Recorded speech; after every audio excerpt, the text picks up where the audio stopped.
On va prendre la parole dans Jacques, chapitre 1. Nous allons lire du verset 1 au verset 17. Jacques, chapitre 1. Bon, j'ai dit verset 17, mais si le Seigneur nous conduit plus, on ira plus. Jacques, chapitre 1. Mes bien-aimés, chers frères et sœurs, sommes-nous heureux d'être ici? Quand je dis ici, ne voyez pas simplement ce moment, mais voyez tout le temps que nous passons sur cette terre. Sommes-nous vraiment heureux? C'est bien de chanter les cantiques, c'est bien de louer, c'est bien d'adorer, quoique des fois quand on loue, je vois ces derniers temps qu'il n'y a que 3 personnes qui louent exactement, d'autres ils sont là, ils nous regardent. Tantôt quand il y a une louange qui les intéresse, ils chantent un peu. Après, ils continuent de regarder un peu le ciel, regarder un peu à gauche et à droite. Pourtant, ils disent qu'ils louent le Seigneur. En tout cas, j'aimerais vous poser la question, est-ce que nous sommes vraiment heureux?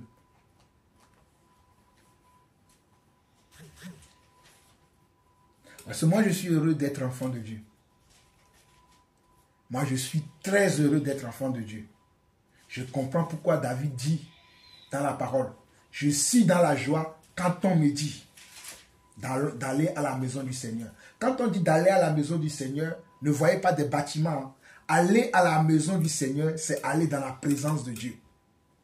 Quand on va dans la présence de Dieu, on ne ressort pas comme on est allé.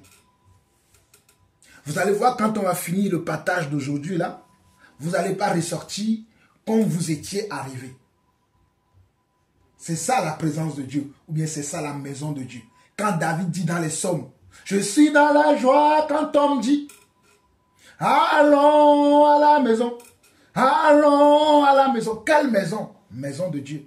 Mais la maison de Dieu, c'est la présence de Dieu en nous. Mais aujourd'hui, Dieu n'est plus dans une maison, il faut qu'on y aille. Vous me comprenez ou pas? Aujourd'hui, Dieu n'est plus dans un endroit précis où on doit y aller pour aller le trouver. Il est tous les jours dans notre vie. Mais est-ce que nous sommes conscients qu'il est là dans notre vie? J'ai dit Jacques 1, Shalom, parce que tu n'étais pas là. On a dit Jacques 1. Jacques, c'est après Hébreu, ou c'est avant Hébreu? Après. Donc, on nous dit que, David dit que je suis dans la joie quand on me dit d'aller à la maison de Dieu. Mais parfois, j'ai l'impression que nous ne sommes pas en joie. Alors que la Bible dit, réjouissez-vous. Je le répète, réjouissez-vous. On doit se réjouir. Ce n'est pas nous qui chantons souvent. Réjouissez-vous dans le Seigneur. Ce n'est pas nous qui chantons ça. Réjouissez-vous dans le Seigneur. C'est la journée que le Seigneur a fait. Réjouissez-vous et débordez de joie. C'est la journée que le Seigneur a faite. Réjouissez-vous et débordez de joie. Réjouissez-vous dans le Seigneur. Mais est-ce que nous nous réjouissons vraiment? Pensez-y. Je n'ai pas besoin de la réponse. Pensez-y. Mais moi, je peux vous dire que moi, je me réjouis. Je suis content de la vie que j'ai. Je suis content de la famille que j'ai. Je suis content des frères et sœurs que j'ai. Quand je parle des frères et sœurs, ce n'est pas simplement vous qui êtes avec moi ici. J'ai d'autres frères et sœurs à travers le monde qui parfois m'encouragent, me sollicitent, me posent des questions. La semaine dernière, quand on a fait notre culte, je ne l'ai pas posté sur YouTube. Vous savez que les gens attendaient ça? Il y a certains qui m'ont écrit par WhatsApp. Parce que même sur WhatsApp, je n'ai pas envoyé à tout le monde. Et je vois certains qui m'ont dit, frère, on n'a pas reçu l'enseignement aujourd'hui. Il n'y a pas d'enseignement. Il y en a même un qui m'a dit, compte-moi parmi tes enfants. Moi aussi. C'est un adulte, hein. C'est un vieux. Hein. Mais il m'a dit, compte-moi aussi parmi tes enfants. Donc ce qu'on fait ici, ce n'est pas anodin. Ce n'est pas juste parce qu'on n'a pas le temps, parce qu'on veut perdre le temps. Vous voyez ce qu'on fait ici, prenez-le. Vous êtes privilégiés. Hein. Ah oui, vous êtes privilégiés. Les gens, peut-être, c'est demain qu'ils vont aller se lever pour dire, ils vont aller à l'église. Ils vont aller voir un faux homme de Dieu qui va leur raconter des salades. Ils vont rentrer chez eux. Leurs vies ne vont pas changer. Mais nous, ici, nos vies changent. Parfois, nos réunions qu'on fait, on pose des questions. Certains, en les réécoutant, ils reçoivent des choses de leur vie. Ils comprennent certaines choses. Donc quand vous venez dans la présence de Dieu, venez dans la joie. Venez avec un cœur sincère. Venez dans le but d'apprendre quelque chose. Ne soyez pas juste là parce qu'on a dit, venez, on va prier. Parce que quand on rentre dans la présence de Dieu, on ne sort pas comme on est venu. Ça, c'était juste un petit rappel que le Seigneur a mis dans mon cœur de vous faire. Et comme je vous le dis, moi, je suis dans la joie d'être ici. Où est-ce que je peux aller que d'être dans la présence de Dieu? Dans ce monde, les gens sont comment? Sont dans la jalousie, dans la vie, dans la convoitise. Les gens sont dans l'hypocrisie. Ils ne vont jamais vous dire la vérité. Mais dans la présence de Dieu, Dieu ne dit jamais le mensonge. Il te dira toujours ce dont tu as besoin d'entendre. Mais allez voir, même au milieu de nos train-train quotidiens. Certains, vous êtes à l'école, d'autres, vous êtes au lycée, d'autres, vous êtes au travail, d'autres, peut-être, vous êtes maman au foyer ou papa au foyer, j'en sais rien. Mais dans tout ça, là, il y a encore quoi? Il y a encore l'hypocrisie, il y a encore le mensonge. Mais dans la présence de Dieu, il n'y a pas de mensonge. Voilà pourquoi, dans le royaume des cieux, quand on regarde dans les livres d'Apocalypse chapitre 4, on dit que les 24 vieillards jettent leur couronne de gloire devant le roi des rois, le saint des saints, pour dire quoi? Saint, saint, saint est le Seigneur. Et dans Jean 17, il dit, sanctifie-les par ta parole, car ta parole est la vérité. Donc, même par la parole de Dieu, nous sommes sanctifiés. Est-ce que vous imaginez ça? Même le fait que d'écouter la parole de Dieu. Jésus a dit, maintenant vous êtes purs parce que vous avez comment? Entendu la parole. Quand nous entendons la parole et que nous mettons notre foi sur cette parole, nous sommes purifiés. Waouh! Tu peux aller laver, je ne sais pas, te laver même avec l'eau de colonne. Te laver, je ne sais pas, avec de l'eau avec du javel et tout ça. Mais tu ne seras pas pur. Mais si tu entends la parole de Dieu. Oh, si tu entends la parole de Dieu. Si tu entends la parole de Dieu, tu deviens pur. Voilà pourquoi nous allons continuer. La dernière fois, nous avons parlé de la foi. On a fait presque un mois sur le chapitre de la foi, un mois ou bien 6 semaines sur ce chapitre d'Hébreux 11, nous avons parlé de la foi. Mais on ne peut pas parler de la foi sans parler comment? Amen. Élie Cheval a dit, sans parler des épreuves. Nous ne pouvons pas parler de la foi sans parler des épreuves. Parce que la foi marche avec les épreuves. Là où il y a de la foi, il y a les épreuves. Voilà pourquoi notre frère Jacques a écrit le livre de Jacques. Parce que les gens pensent qu'avoir la foi, c'est juste un mot. Mais la foi n'est pas, je peux vous dire aujourd'hui, comme un chef d'État a dit que, c'est un chef d'État, le chef d'État ivoirien, je crois, au Fauboigné, qui a dit que la paix n'est pas juste un mot, que la paix est un comportement. Mais moi, je vais dire aujourd'hui que la foi n'est pas juste un mot, mais la foi aussi est un comportement. Et la foi, là où il y a la foi, il y a aussi comment? Les épreuves. Donc nous allons voir ce que Jacques nous dit dans Jacques chapitre 1. Vous qui aimez tant la foi, qui aimez dire j'ai la foi, on va voir si nous sommes prêts pour affronter aussi les épreuves. On nous dit Jacques, serviteur de Dieu. Nous sommes dans Jacques chapitre 1. Nous commençons par le verset 1er qui dit Jacques, serviteur de Dieu et du Seigneur Jésus-Christ, aux 12 tribus qui sont dans la dispersion, salut. Jacques écrit à qui? Aux 12 tribus. Je vous disais la dernière fois que lorsqu'on a de la foi, on a une avance sur les autres. En réalité, la lettre de Jacques là que nous voulons lire là, ce n'était pas destiné à nous. C'était destiné à comment? Parce que l'introduction du livre le dit. L'introduction du chapitre le dit. Il dit Jacques. D'abord Jacques, il était serviteur de qui? Il n'est pas serviteur d'une église quelconque. Il n'est pas le serviteur de l'église des assemblées de Dieu de Paris. Il n'est pas serviteur de l'église de Pentecôtiste. Il n'est pas serviteur de l'église adventiste. Il n'est pas le serviteur de l'église des témoins de Jéhovah. Il est serviteur de Dieu. Donc, si nous voulons écouter quelqu'un, écoutons les serviteurs de Dieu.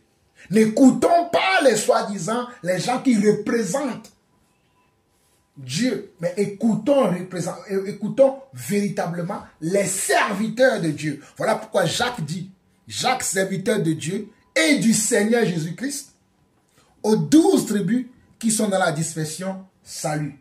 Vous allez me dire que oui, papa, tu as dit que oui, nous ne sommes pas les 12 tribus. Mais par la foi, le fait que nous avons cru, nous rentrons aussi maintenant dans les 12 tribus là qui sont nommées ici. Galates 2 le dit. Mettez un doigt ici, parce qu'il faut que vous compreniez ça. Mettez un doigt ici. Je vais vous lire un passage. Dans Galates.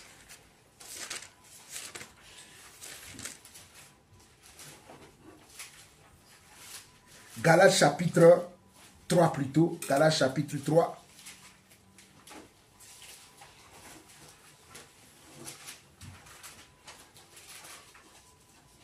Galates chapitre 3, verset 6 au verset 11. Galates chapitre 3, verset 6 au verset 11 qui dit ceci. Comme Abraham crut à Dieu, et cela lui fut imputé à justice, reconnaissez donc que ce ne sont pas ceux qui ont la foi qui sont fils d'Abraham. Je relis parce que j'ai mal lu. Comme Abraham crut à Dieu et que cela lui fut imputé à justice, reconnaissez donc que ce sont ceux qui ont la foi qui sont fils d'Abraham. Ce sont ceux qui ont la foi. Donc si nous sommes dans la foi, nous devenons comment? Les enfants adoptifs d'Abraham, même si nous ne sommes pas comment? Nés de son sein. C'est-à-dire si on veut parler d'une naissance comment? Physique, hein? Si nous ne le sommes pas, mais par la foi, nous intégrons même cette naissance physique-là. Voilà pourquoi on nous dit au verset 6 que comme Abraham crut à Dieu et que cela lui fut imputé à justice, reconnaissez donc que ce sont ceux qui ont la foi qui sont fils d'Abraham. Aussi l'Écriture prévoyant que Dieu justifierait les païens par la foi. Nous sommes les païens. En d'autres versions, on dit les goïms. Nous sommes les goïms. Nous sommes les non-croyants. Donc, l'Écriture a prévu. C'est qui l'Écriture? L'Écriture, c'est encore Dieu. L'Écriture, c'est Jésus. Donc, on nous dit aussi l'Écriture prévoyait. Donc, c'est prévu, c'est préétabli, c'est prédestiné dans le plan de Dieu qui nous justifierait, nous les païens, qui ne sommes pas des Hébreux, qui ne sommes pas nés juifs. Parce que Paul dira, je suis hébreu, né d'hébreu. Mais nous ne sommes pas hébreux, nous. Nous sommes comment? Des païens. Mais l'Écriture prévoyait de nous justifier par la foi. Donc, il a d'avance annoncé cette bonne nouvelle à Abraham. Toutes les nations seront bénies en toi. Toutes les nations. Toutes les nations, ça veut dire le Togo est dedans. Le Ghana est dedans. L'Afghanistan est dedans. L'Arabie Saoudite est dedans. Les États-Unis sont dedans, l'Allemagne, la Belgique, pour ne citer que ceux-là. Toutes les nations de la terre, toutes les populations qui vivent dans ces nations-là, qui vont par la foi croire au Dieu d'Abraham, rentrent dans cette bénédiction à laquelle Dieu a placé notre Père dans la foi, Abraham. Verset 9. Ainsi, ceux qui croient sont bénis avec Abraham, le croyant. Voilà pourquoi dans Marc chapitre 16, le Seigneur va dire aux disciples, allez faire de toutes les nations mes disciples. Il va leur dire, allez prêcher partout comment? La parole. Celui qui croira. Donc quand on croit, on rentre dans la famille comment? Des choisis, des appelés, des mis à part de Dieu. Verset 10 au verset 11 où nous allons nous arrêter. Car tous ceux qui s'attachent aux œuvres de la loi sont sous la malédiction. Car il est écrit, maudit est quiconque ne sait pas tout ce qui est écrit dans le livre de la loi et ne le met pas en pratique.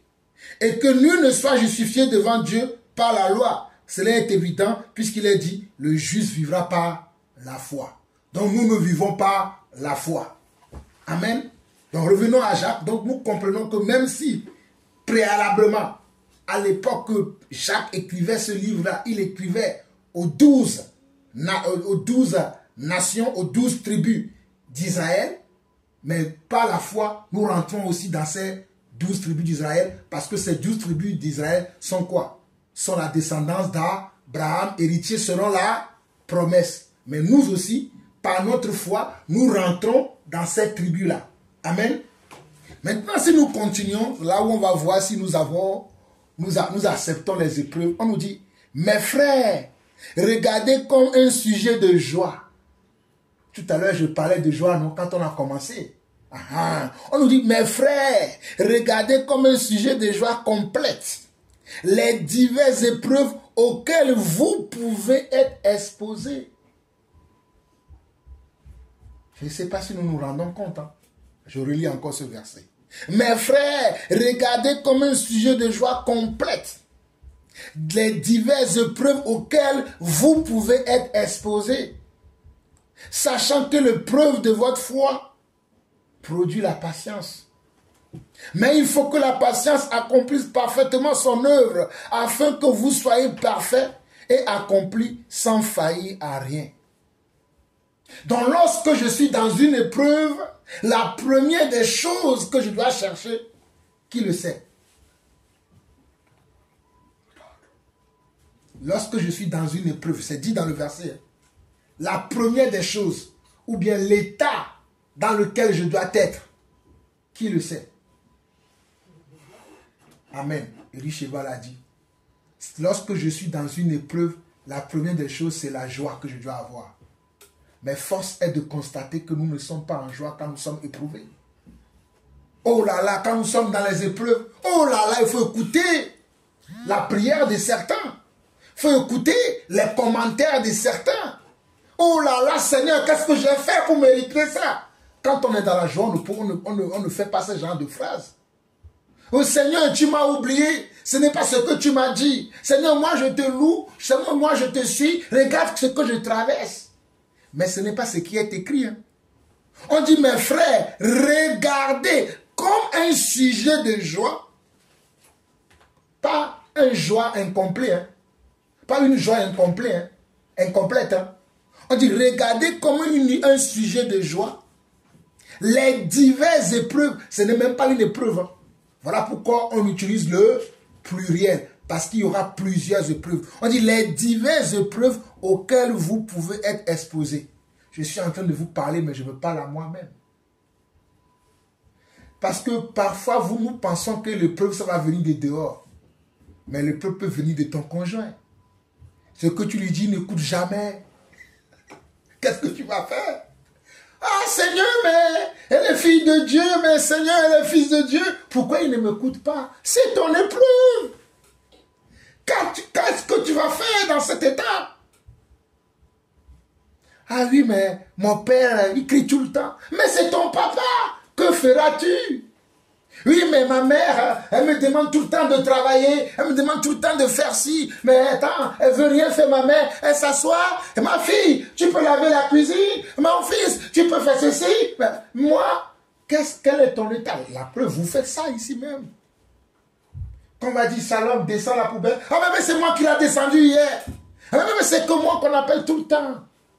Ce sont des épreuves. Normalement, quand on te dit descends la poubelle, tu dois chanter même en la descendant. C'est ça si tu veux, si tu acceptes ton épreuve. C'est pour ça que je dis je parle à moi aussi. Parce que personne ne fait sans parler. On a toujours l'habitude de parler. Des fois, même si on ne parle pas à haute voix, on parle quand même dans notre cœur. Oui, c'est toujours moi, c'est ça. Tu ne le dis pas, mais dans ton cœur, tu parles. Voilà pourquoi il est écrit, mes frères, regardez comme un sujet de joie. Complète les diverses épreuves auxquelles vous pouvez être exposés, sachant que l'épreuve de votre foi produit la patience. Au fait, quel est le but de l'épreuve dans notre vie? Le but de l'épreuve nous permettra d'être patients. Nous avons besoin de l'épreuve pour travailler la patience dans notre vie. Moi, j'ai besoin de l'épreuve de mon épouse pour être patiente avec elle. Pour dire, oh, demain changera. Oh non, demain sera mieux qu'aujourd'hui. Peut-être aujourd'hui, elle ne m'écoute pas. Peut-être aujourd'hui, elle fait la salade, elle est trop salée. C'est pas grave, je vais le manger comme ça. Demain, ça ne sera plus trop salé. C'est ça. L'épreuve produit la patience. Alors que l'homme est de nature impatiente. L'homme veut être le micro-ondes, il veut ça tout de suite, il est tout de suite. L'homme veut, quand je dis je veux ça, je l'ai tout de suite. Mais avec Dieu, ce n'est pas comme ça. Dieu va d'abord t'éprouver. Regardez, quand Dieu a sauvé le peuple d'Israël, quand il les a sauvés de l'Égypte, hein, à la base, ils fabriquaient des briques avec des pailles. Ils étaient dans la galère, dans la misère là-bas. Mais quand il les a sauvés, il les a fait passer par où? Par les déserts, pour les éprouver. C'est écrit, hein? C'est parce que si vous voulez, on peut aller dans Deutéronome, il est écrit. Le Seigneur a passé par le désert, il pouvait les amener directement sur la terre de Canaan. Mais il voulait voir quelle était la disposition de leur cœur. C'est ce qui est écrit même dans le livre de Deutéronome.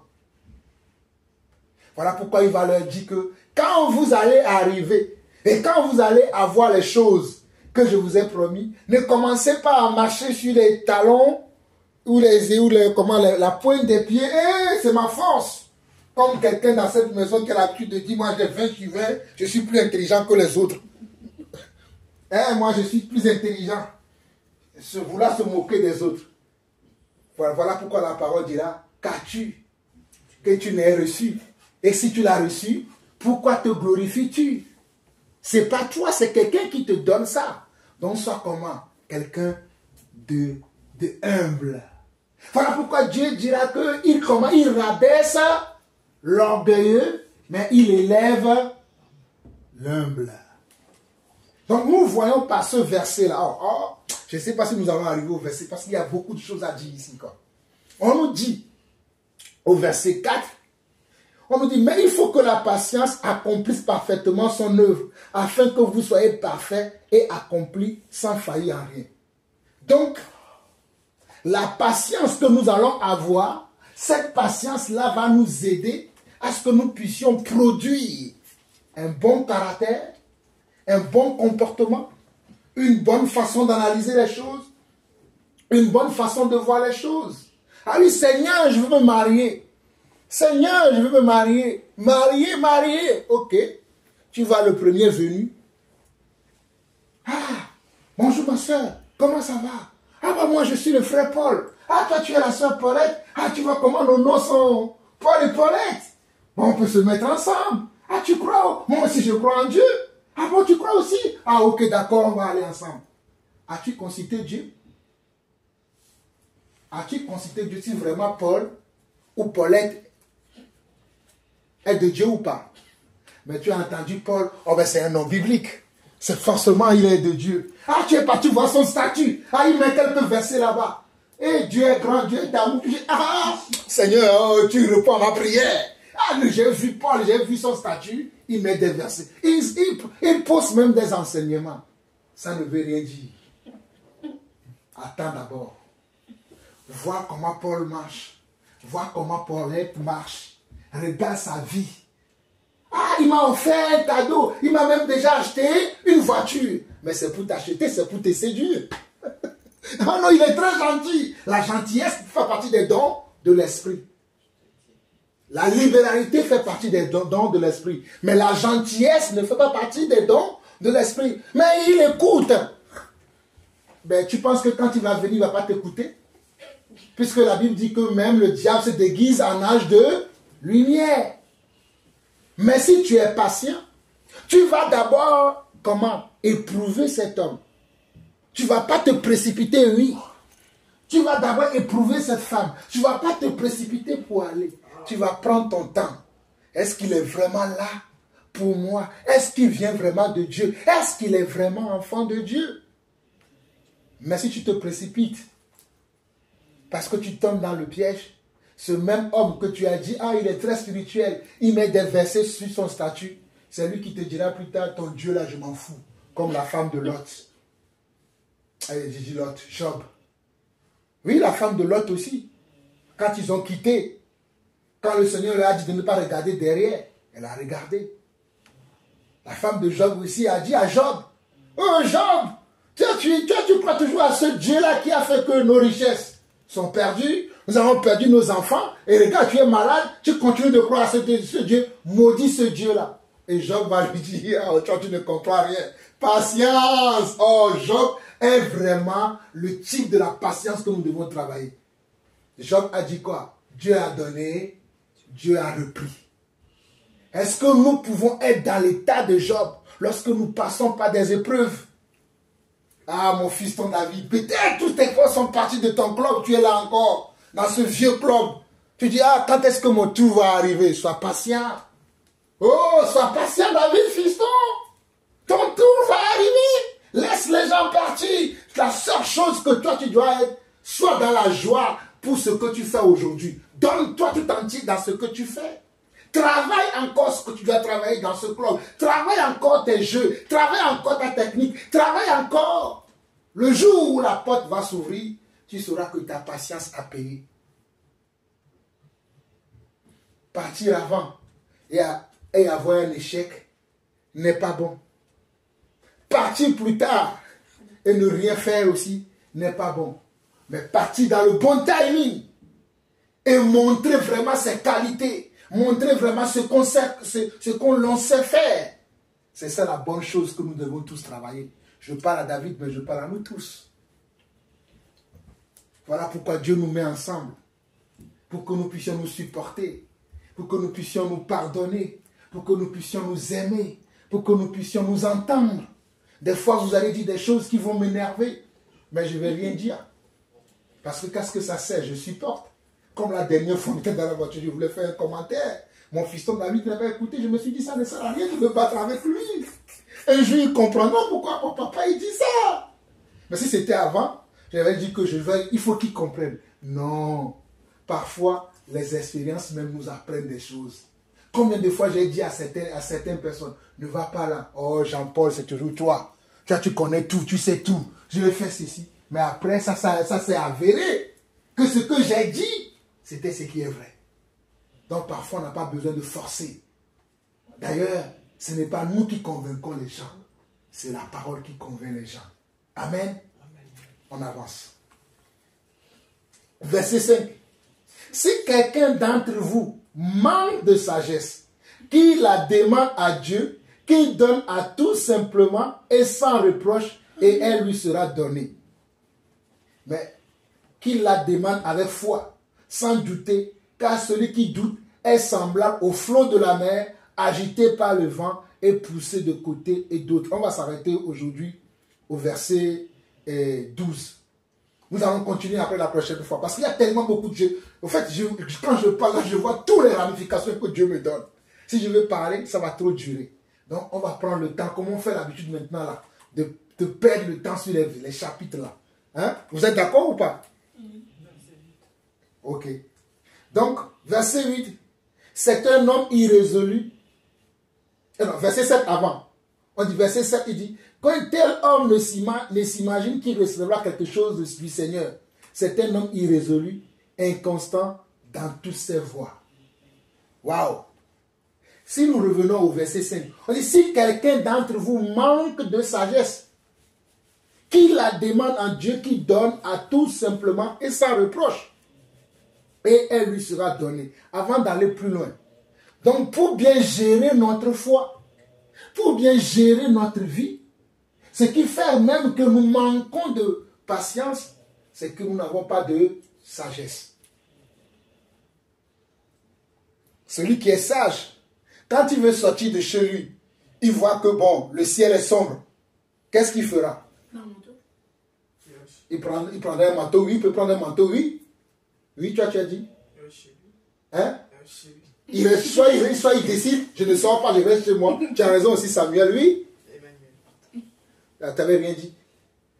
Vous avez tous raison. Hein? Il voit le ciel sombre, il peut dire, peut-être, il va pleuvoir, je vais attraper froid. Voilà pourquoi lui, il a dit, je vais prendre un manteau. Quelqu'un dira, oui, moi, je prendrai une parapluie pour comment? Pour parer la pluie. Quelqu'un d'autre dira, moi d'ailleurs, je ne sors pas. Parce que je ne sais pas quel type de pluie qui va arriver. Peut-être cette pluie-là, ce serait une tornade qui va soulever les choses. Je préfère rester chez moi tranquillement. Celui qui prend la parapluie, c'est sa sagesse qui l'amène à faire ça. Celui qui prend le manteau, c'est comment? Sa sagesse qui l'a fait ça. Celui qui reste chez lui, c'est sa sagesse qui l'amène à faire ça. Mais c'est celui qui sort sans rien. Est-il sage? Vous rigolez. Mais c'est celui qui sort sans rien. Est-il sage? Ah, il n'est pas sage. Lui, il croit que il est Superman. Comme aujourd'hui il y a Superman, il va pouvoir barrer les trucs par, je sais pas, sa poitrine, par sa main, je n'en sais rien. Il sort ça, alors qu'il sort, il voit que le ciel est tronc, elle sombre, elle grisaille. Des fois même des gouttelettes tombent. Il dit, oh, c'est bon, je vais. Après, il s'étonne qu'il est mouillé après. Pourquoi? Il s'étonne que ses beaux baskets ont pris de l'eau. Et il s'étonne que, pourquoi ça m'arrive? Parce qu'il n'a pas utilisé la sagesse. Donc c'est la sagesse. Peut-être, vous voyez comment la sagesse et la patience marchent ensemble? Parce que lui, il est pressé. Comme il est pressé, il se dit, oh, je vais encore retourner chez moi, chercher le manteau, le parapluie, j'y vais. Peut-être il va perdre peut-être 5 minutes, 10 minutes. Mais comme il n'a pas voulu perdre 10 minutes, parce que pourquoi on n'est pas patient? Parce qu'on est pressé. On veut tout de suite. Tu vas même au kebab. Et je veux, c'est comme si tu veux tout de suite. Mais même le gars qui fait le kebab, il a besoin de prendre d'abord ta commande. Après, il va le donner à celui qui est, comment on appelle ça, celui qui est au fourneau pour qu'il le prépare. Pour que, toi, tu es l'habitude. Tu viens, tu donnes la commande, tu veux les avoir sur Suisse. Tu ne peux jamais voir ça quelque part. Mais on a tendance à vivre comme ça. Je veux tout de suite. Et nous sommes dans un monde comme si on nous dit aussi ça. Parce qu'aujourd'hui, avec, comment vous appelez ça, l'intelligence artificielle, l'IA et les téléphones portables, tu cherches quelque chose, tu tapes dans Google, tu as tout de suite la réponse, tu regardes. On pense que dans la vie réelle, c'est comme ça tout le temps. C'est faux. Dans la vie réelle, il y a certaines choses que quand tu vas les chercher, même si tu trouves la réponse, cela ne veut pas dire que parce que tu as cherché sur Google ou avec l'IA et que tu as trouvé la réponse, que tu n'as pas besoin d'attendre. Ou que tu n'auras pas des épreuves même. Tu auras des épreuves, tu auras besoin d'attendre et tu auras besoin d'utiliser la sagesse. Et Dieu dit que s'il manque la sagesse, parce que nous manquons aussi cette sagesse-là. Ce n'est pas parce que je suis enfant de Dieu que automatiquement j'ai de la sagesse. Est-ce que vous comprenez ce que je suis en train de dire ou pas? Ce n'est pas parce que je suis enfant de Dieu que automatiquement je suis sage. C'est quelque chose que c'est un don. C'est une grâce particulière que je dois demander à Dieu pour dire, Seigneur, il me manque ça. C'est comme quelqu'un qui veut aller en voyage. Qu'est-ce qu'il doit faire? Avant d'aller au voyage, il faut d'abord qu'il achète soit le billet de train, soit le billet de l'avion. Et après, une fois qu'il a acheté le billet, il fait quoi? Il fait ses bagages. Il prend comment? Sa pièce d'identité. Ça, c'est celui qui est sage. Mais quelqu'un, il dit, je vais voyager, il achète le billet de train, mais il ne prend pas, ou bien il prend sa valise, mais il n'a pas de billet, il va à la gare. Bon, moi, je vais à Lyon, il n'a pas de billet. Est-ce qu'il va pouvoir prendre le train? Mais non.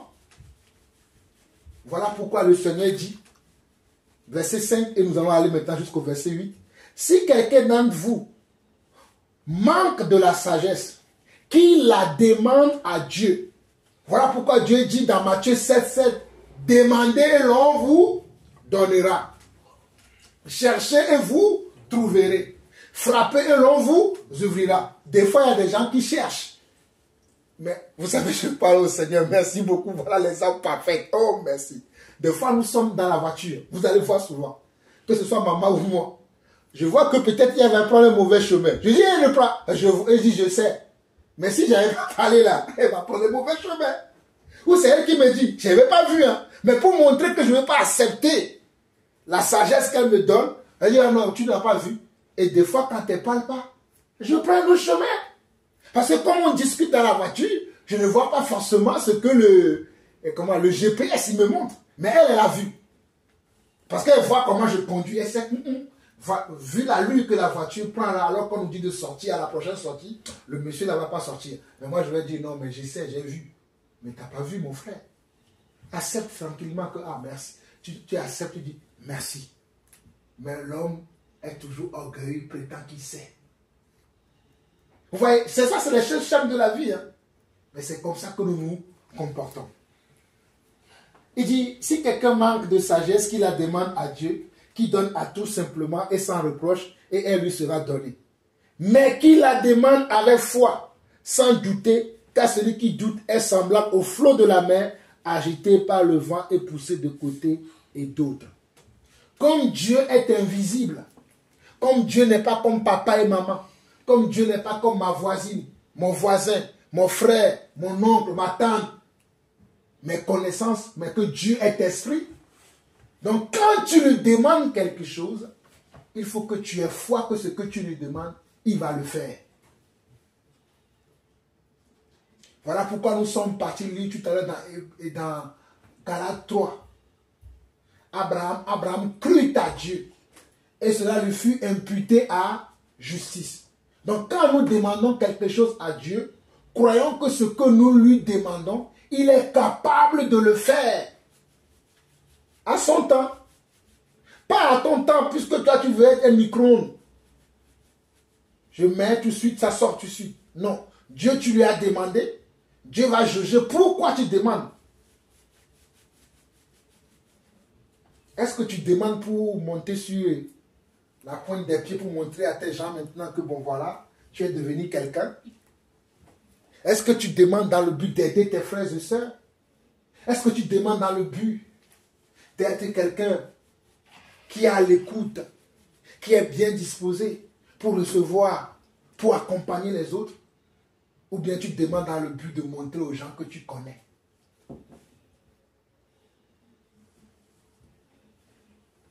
Voilà pourquoi on nous dit ici dans la suite, verset 7 au verset 8, on nous dit qu'un tel homme ne s'imagine pas qu'il recevra quelque chose du Seigneur.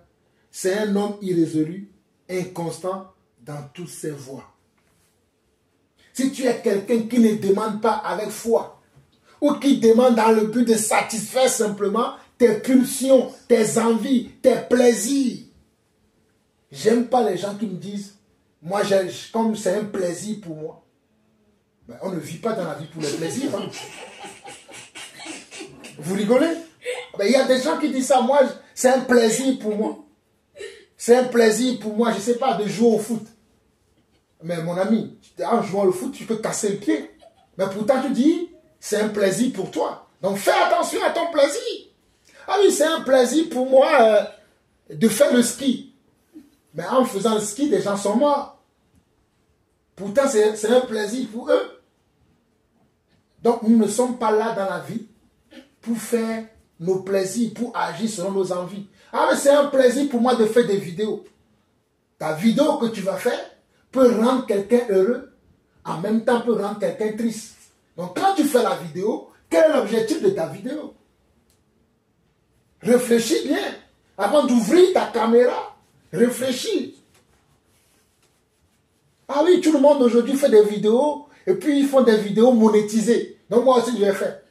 Bon, fais des vidéos monétisées. Quand tu vas voir, tout le monde va mal parler de toi là. Tu vas dire, ah, moi-même j'ai acheté mon téléphone et c'est le téléphone là qui me cherche des problèmes aujourd'hui. Les gens en faisant des vidéos, hein, ils ont raté de l'emploi. Hein. Vous savez le phénomène des TikTok, Instagram, tout ça là aujourd'hui là. Les gens ne savent pas comment leur vie. Je vous dis, hein, vous allez dire, papa, tu dis ça, même toi, même tu es sur TikTok. Est-ce que vous me voyez faire les conneries que les gens font? Ah, parce que je sais qu'avec ce réseau social là, ma vie est sculptée. Il y a des gens, quand ils veulent embaucher des gens aujourd'hui là, vous savez ce qu'ils font? Ils prennent leur nom, ils vont dans les réseaux sociaux, ils vont voir qu'est-ce que tu poses souvent. Imagine si c'est toi qui poses une vidéo où tu es saoul, nu dans la vidéo. Est-ce qu'on va t'embaucher? Non, tu as passé un bon entretien. Hein. Moi, j'ai telle qualité, j'ai telle compétence, j'ai ceci. Tu rentres chez toi, ta femme te dit, oh non, le boulot là, moi, je l'ai en poche. Eh mon ami, attends. Attends, l'épreuve. On n'a pas encore fait l'épreuve, on va checker. Quand on va aller checker, là, on va voir, ah, David, ah, l'autre jour, on l'a vu en boîte de nuit. Il se bat avec une femme. Ah non, non, nous, on ne veut pas avoir cette personne dans notre entreprise, quelqu'un qui tape les femmes. Ah, donc, on fait attention à tout. Vous voyez comment la vie, celui qui est sage, comme Samuel et Emmanuel a dit tout à l'heure, lui, moi, je vois que je n'y vais pas. Il y a certains, pour ça, là, il me dit, je ne veux pas avoir des réseaux sociaux. Comme ça, ma vie est protégée. Cela ne veut pas dire que même si tu n'es pas sur les réseaux sociaux, que tu ne dois pas agir en privé correctement. Ben oui, parce que tu vas dire, ouais, tu es quelqu'un de méchant. Tu tapes les gens, tu parles mal des gens. Ça se verra peut-être. On a checké sur les réseaux sociaux, on n'a rien vu sur toi, on t'a embauché. Mais 2 jours, voilà toi qui parles mal de ton collègue Pierre. Tu viens au travail tout le temps. Pierre, pourquoi tu as jeté le café par terre? Pourtant, c'est pas lui. Pierre, pourquoi tu es allé aux toilettes, tu n'as pas tiré la chasse? Pierre, pourquoi c'est ça?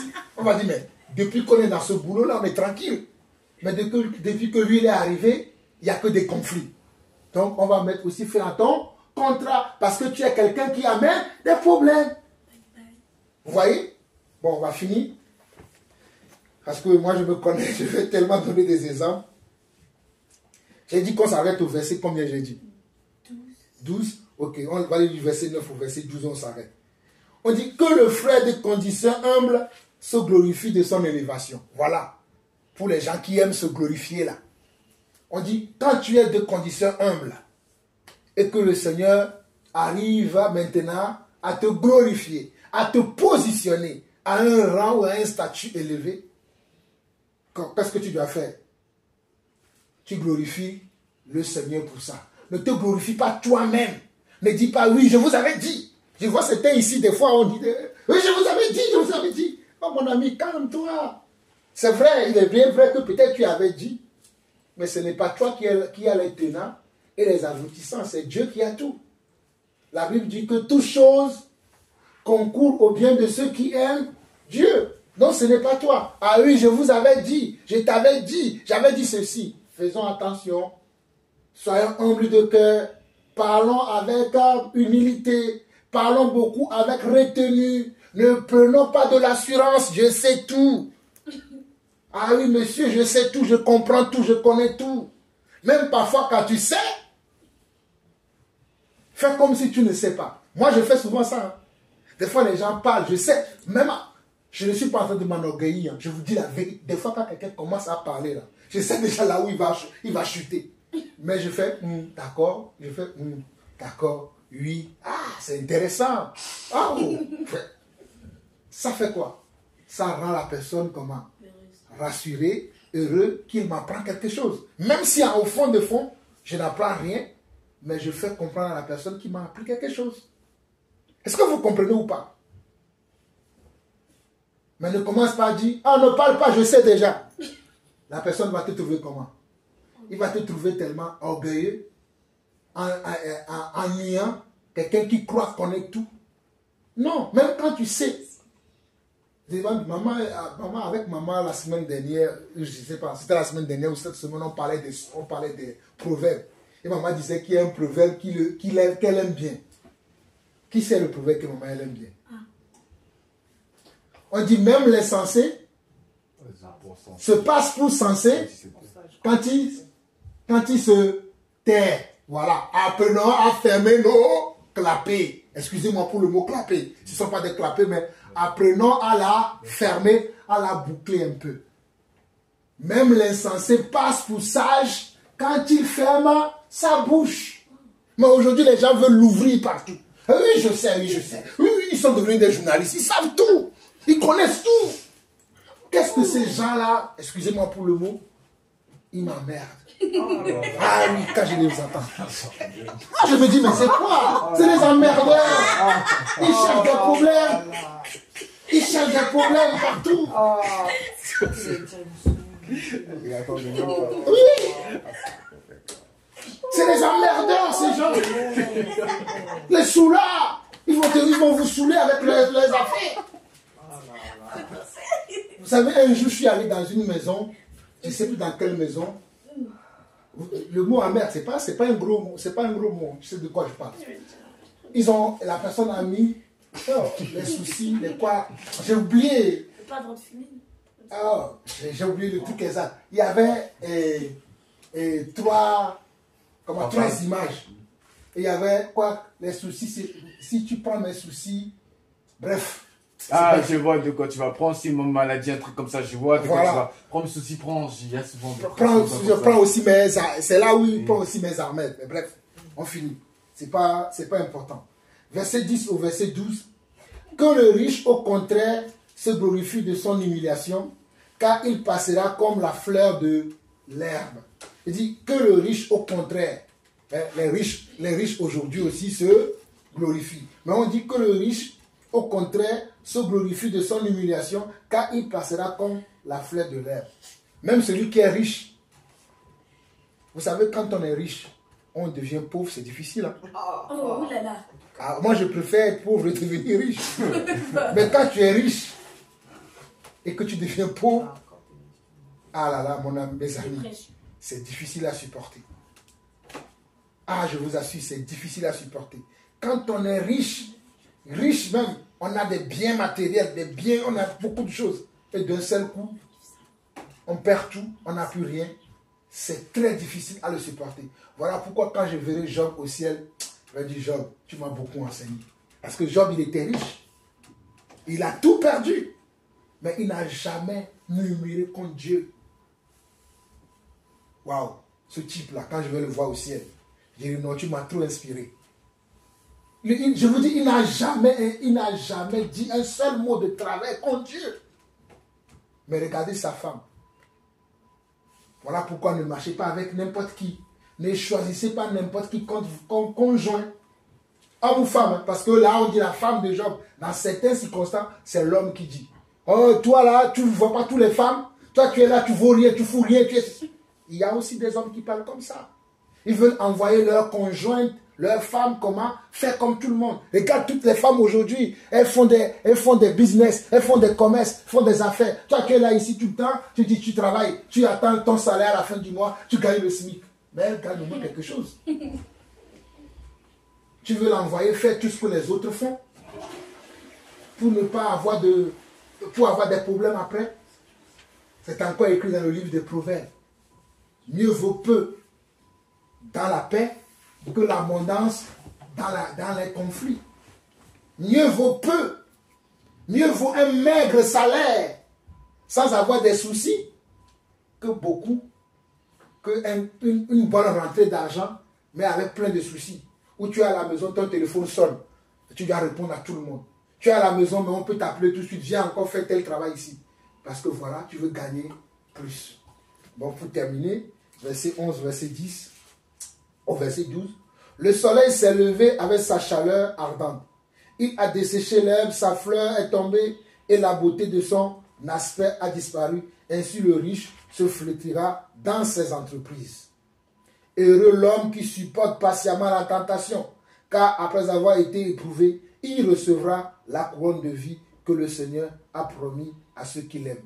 Vous allez me dire, oui, mais la tentation dont on parle ici. Vous allez me dire, oui, mais l'épreuve dont on parle ici. Vous allez me dire, oui, mais la richesse dont on parle ici. Le riche, ce n'est pas simplement l'argent. Parfois, la richesse, c'est aussi comment? Qui sait? Hein?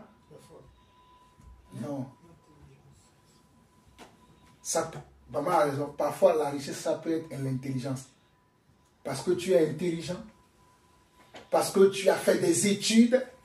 Parce que tu es dans le monde, on dit tu es intellectuel. Voilà. On dit tu es sage.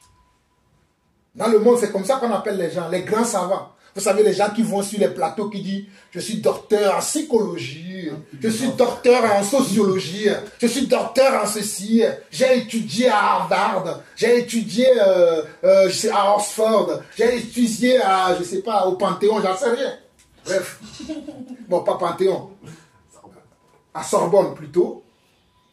Et ils se comportent comme s'ils savent tout. Au fait, l'intelligence, ce n'est pas parce que tu as étudié dans les grandes universités. Hein.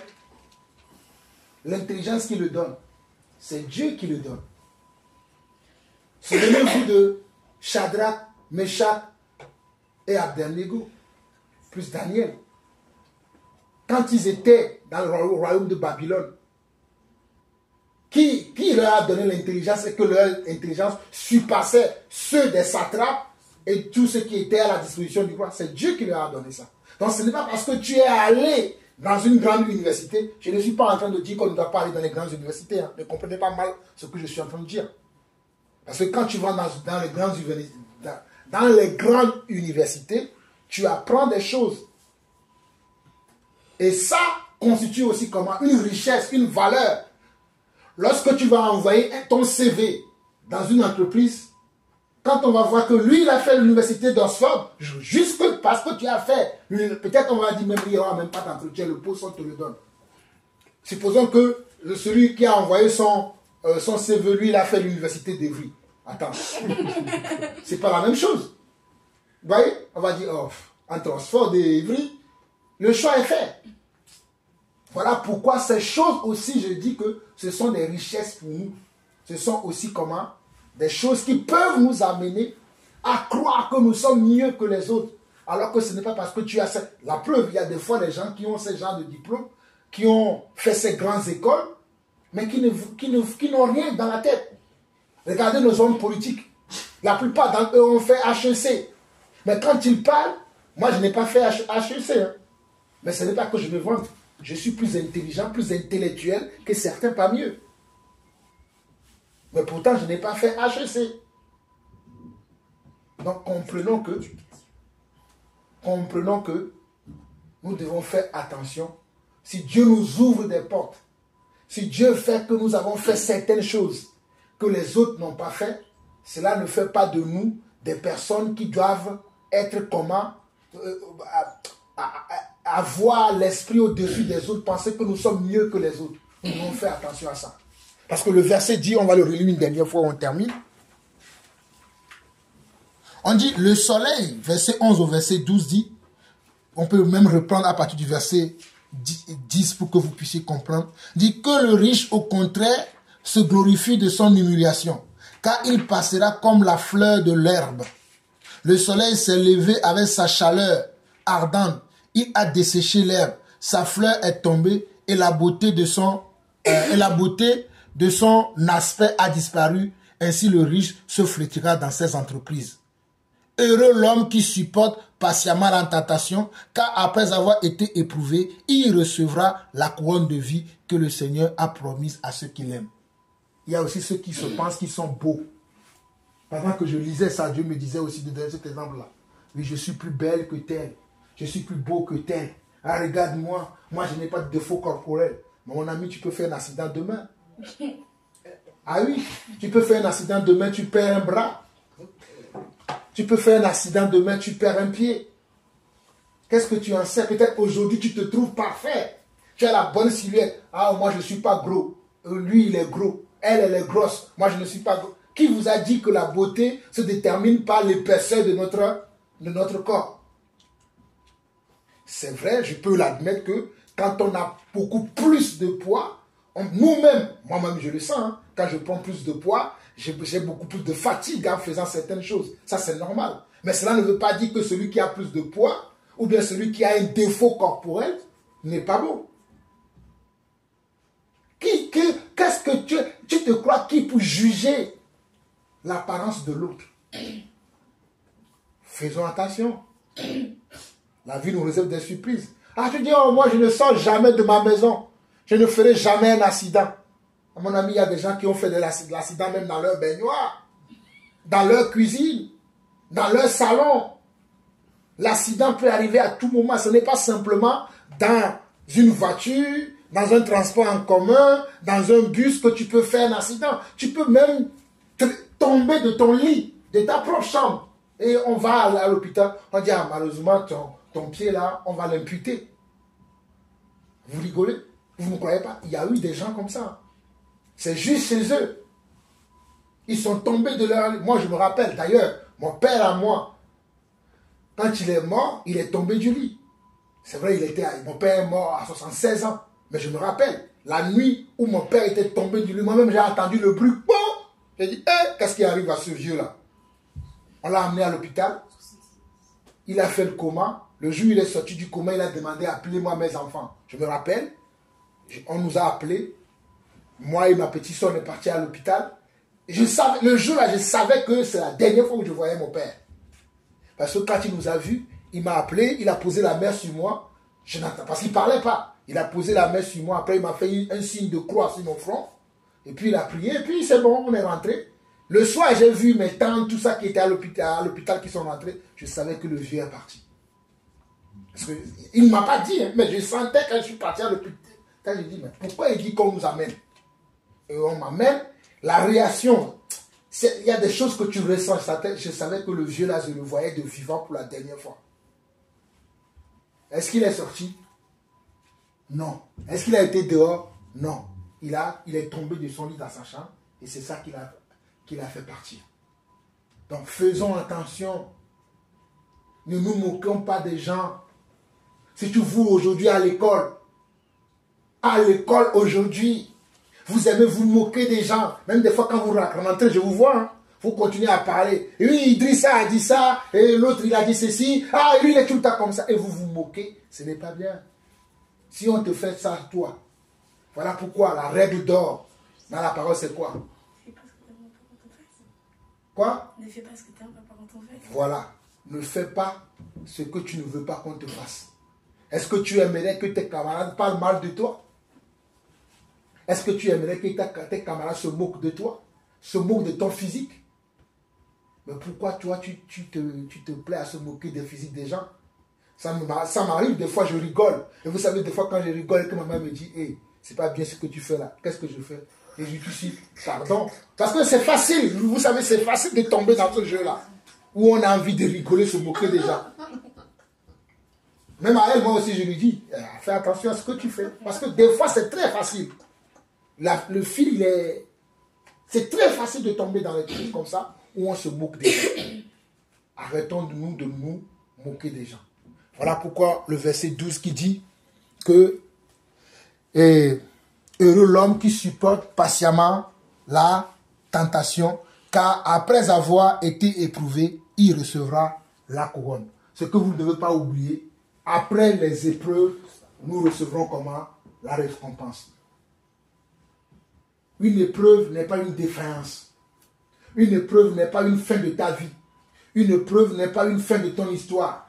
Une épreuve n'est pas une fin de ce que tu peux recevoir dans ce monde. Une épreuve n'est pas une fin en ça. Tu es le dernier de ta famille. Tu es le dernier en classe. Tout le temps, tu dis, mais moi, mes notes, je suis tout le temps le dernier. Cela ne veut pas dire que tu vas rater ton bac. Cela ne veut pas dire que tu vas rater ton brevet de collège. Peut-être c'est une épreuve pour toi. Les autres, ils pensent que le bac, c'est en poche. Moi, j'ai vu des gens. Ah oui, quand on était à l'école, c'est eux qui ont toujours les meilleurs notes. Hé, à Javon, 20 sur 20. Francis, 20 sur 20. Claude, 20 sur 20. À l'examen, 0 sur 20. Vous voyez? Et moi qui avais 2 sur 20, à l'examen, j'ai 20 sur 20. Ça peut arriver. Donc, l'épreuve n'est pas une fin en soi. Quand on est dans une épreuve, cela ne veut pas dire que c'est fini pour nous. L'épreuve a une fin. Et après l'épreuve, il y a le réconfort. Après l'épreuve, il y a le réconfort. Souvenez-vous des athlètes. Voilà pourquoi les athlètes, ce sont des gens qui sont beaucoup patients aussi. Il va dire, cette année, si je n'ai pas pu avoir la médaille d'or, mais l'année prochaine, je l'aurai. Et il va travailler pour l'avoir. Est-ce que vous voyez ce que je veux dire ou pas? Les athlètes, ils ont fait, je ne sais pas, Paris 2024. Je ne sais pas, la prochaine fois, je ne sais pas si c'est Japon ou je ne sais pas où ils vont aller. Los Angeles, voilà, Los Angeles. Il y en a qui sont en train de travailler déjà pour Los Angeles. Il y en a qui sont en train de travailler déjà pour Los Angeles. Paris 2024, là, ils n'ont rien eu. Certains se sont moqués d'eux. Mais attendons, on va voir Los Angeles. Il ira le dernier. Amen. Amen. On finit par là. Je ne sais pas si vous avez des choses à dire. Moi, je n'ai fini. On continuera la prochaine fois. Mais j'aimerais bien que vous reteniez ça. S'il y a dans tout ce qu'on a dit là, la chose que vous ne devez pas oublier, c'est que la foi sera toujours accompagnée des épreuves. Mais l'épreuve ne veut pas dire que ta vie ne va pas changer ou que ta situation ou que ce que tu es en train de traverser ne changera pas. C'est qu'une question de temps. Donc, tu dois avoir quoi? La patience. Donc, la foi marche avec les épreuves. Et dans l'épreuve, je dois être patient. Même s'il n'y a pas de preuve, je dois être patient. Et dans la patience, j'ai besoin de quoi? Il y a 4 choses qu'on doit retenir. La sagesse. Foi, épreuve, patience, sagesse. C'est la sagesse qui va me faire utiliser la patience que j'ai. Parce que si je n'ai pas de sagesse, ou il faut que je sois patient, je ne serai pas patient, je serai impatient et mon impatience me portera préjudice. On t'a donné rendez-vous de venir comment? À 14 h. Tu viens à 13 h, le monsieur il est déjà en communion ou bien en conversation avec quelqu'un. Tu viens, je suis là. Ben non. Le rendez-vous c'est 14 h. Ah, tu vas dire, eh bien, comme tu as ouvert la porte, le monsieur il s'énerve, il dit, attendez-moi là-bas. Il vient, il dit, mais monsieur, on s'est donné rendez-vous à 14 h. Pourquoi vous venez? Ah ben, vous savez que c'était mon chef avec qui je parlais. On ne peut plus vous embaucher. Tu t'énerves. Mais il a raison. Tu as été impatient. Vous rigolez, hein? Rigolez bien. Je ne sais pas. Moi, j'en ai terminé. Si vous-même vous avez des choses à ajouter, je vous écoute.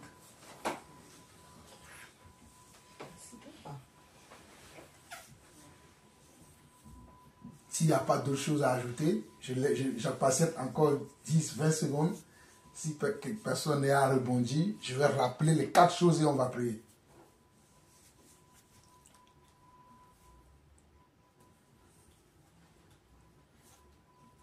Donc, nous avons parlé de la foi qui marche avec les épreuves. Dans l'épreuve, on doit être patient. Et dans la patience, on doit utiliser la sagesse. Que le Seigneur nous bénisse. Éternel notre Dieu, nous voulons te bénir, nous voulons te rendre grâce encore pour ce moment que tu as permis. Tu nous as permis d'ajouter à notre foi aujourd'hui les épreuves qui sont liées à la foi. Et dans ces épreuves, nous aurons besoin de patience. Et dans cette patience, nous aurons besoin d'utiliser la sagesse. Papa, toi qui connais toutes choses, qui connais le cœur de chacun d'entre nous, qui connais le niveau, le degré de chacun d'entre nous, nous te prions de nous accorder la sagesse, papa.